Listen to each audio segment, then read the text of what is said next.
Now I had a topic with guys, they came in the shop. A couple guys been incarcerated. Then some guy that got out and went right back. I know one guy that came home, went back on a violation, came back, got a case. While he was on bond, he ended up getting another case. Now, last week, his son just told me they sentenced him to 4 years. So when you constantly trying to tell the young men and young women, man, to stay out of harm's way, to stay out of the prison system, man, to stay away from your homies, it's kind of hard to preach to a person who got several numbers and incarceration. Then they go to the joint and still take on a game mentality. They still go to prison and hang with their homies. So they ain't using prison as a college or a university. Because you got some of the smartest people in the United States of America in prison, especially in the federal system. I've never been in the state system, but in the federal system, you got doctors in there, you got lawyers, you got politicians, you got astronauts. I was locked up with the guy who owned the LA Kings back in late 80s, early 90s. He was a billionaire. He got locked up because they was embezzling some South African Cougaran with the gold coins that they was embezzling and bringing it to the United States of America illegally. And he was a billionaire. And I got a lot of insight and a lot of game for him because he actually was a nice guy. So when you go to prison, you got to utilize that to your advantage. And then when you come home, you got to take the knowledge, the information, the positive knowledge and information that you picked up in prison once you reprogram yourself and bring it back into the real world. A lot of people come back to the real world, they didn't transform themselves. They didn't relearn anything. They didn't reprocess information that was wrong. They didn't sit back and visualize, say, hey, if I go down the same rabbit hole, what's going to happen? So you got to make sure when you get back to society, you're not hanging with the same people when you come home from being incarcerated. I have part of my portfolio here. It's from Charles Schwab. Charles Schwab sent me this in every month. This is what I wanted to do when I came home. I made sure that I was going to find me an opportunity in a way to be a hustler, but I wanted to hustle the right way. I wanted to hustle and make money in the market. I wanted to hustle and make money in real estate. I didn't know any other way I wanted to make money, but those two things I focused on for 20 years of my incarceration. So when I came home, I actually had a master's or a doctorate degree in finance or the stock market or housing and real estate because I educated myself on all them principles. I wanted to make sure that I was going to come out here and utilize all that information. It was going to be applied to my life to make me successful. It took me from 2005 to now, but I'm still working on my life. I'm still working on my investment. I'm still working on my portfolio, but I got over a 7-figure portfolio that belongs to me. When I was hustling, that product didn't belong to me. The money I had didn't belong to me because if I get caught with it, they can take it. If I go to prison, they can take it.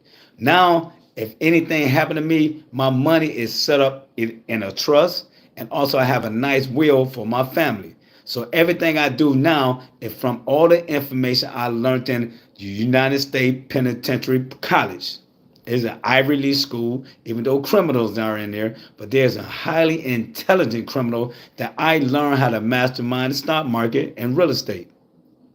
And I didn't go back hanging out with my homie. What's up, Roblox? Because I made a vow to myself and I made a vow to God and to my people. I wasn't going to hang out with the same people. I appreciate it, Fresh, because people think going back to the block, hanging out with your homies, representing the gang, hustling, that's cool. It's only cool until you get caught. And then there's no retirement from that shit. There's no retirement from hustling. There's no retirement from being a gang banger. If your retirement is going to be prison or your other retirement going to be unalignment, somebody going to take you out on a block and they ain't going to care. It might be your boy taking you out. If you look at all gangs started with the Blood Crip. I'm just speaking in general, Vice Lord, Disciple, whatever. They usually get along. Now you got small fraction and sets inside all these games. Now I'm a leader, so I'm not gonna listen to what you got to say over here, homeboy, because this is my little block. These my little homies. Even though I'm affiliated with the GD, but I still ain't got to listen to that bullshit you talking about. Cause we got our own thing going. So it's gonna constantly be beef. It's gonna constantly be problems. But it won't be no problems in corporate America. Now you can get in corporate America, they'll take your damn money. They'll try to take your business.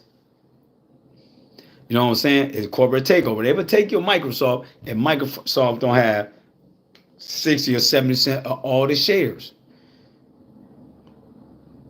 And me, the owner of Microsoft, I can get taken out like they did with Apple with Steve Jobs. So you got to make sure if you ever was incarcerated or get incarcerated, you got to use that shit to your advantage. When I came home, people don't even know I've been in prison. I didn't come home with a prison mentality. I didn't come home institutionalized. I did, but I try to work myself through it. And also I got counseling. So when I came home, I didn't want to act like I was institutionalized. I wasn't trying to do 1,000 push-ups at the park. I wasn't trying to do calisthenics all day long. I wasn't trying to walk around mean mugging people because I wanted to wear a different mask. I wanted to fit right back into society. I didn't want to be that motherfucker that looked like he was institutionalized. Heck no. That wasn't going to be me. So I'm going to tell people, when you get out of prison, before you get out of prison, start programming. Start visualizing what you want to be when you get out here. And once you do that, man, apply that shit to your life when you get out here. You don't have to be around the same people who did not support you during your darkest times. Trust me, them people that you look up to and you love will not support your ass during your darkest times. So F them. Get on with your damn life when you get out here. Find people who going to be on your program. It's going to take you a slow time. It's a process. You ain't going to come out here and accelerate your growth unless you get back in the game. Then you might walk into somebody's motherfucking indictment. Superseding indictment. Then your ass in jail for 30 years. You've been out here 6 months, made some money, and had sex with 10 girls. Now you're back in there for 30. It's not worth it. So make sure you reprogram yourself and make sure you use that prison system at the best university in the world. Peace out. Os.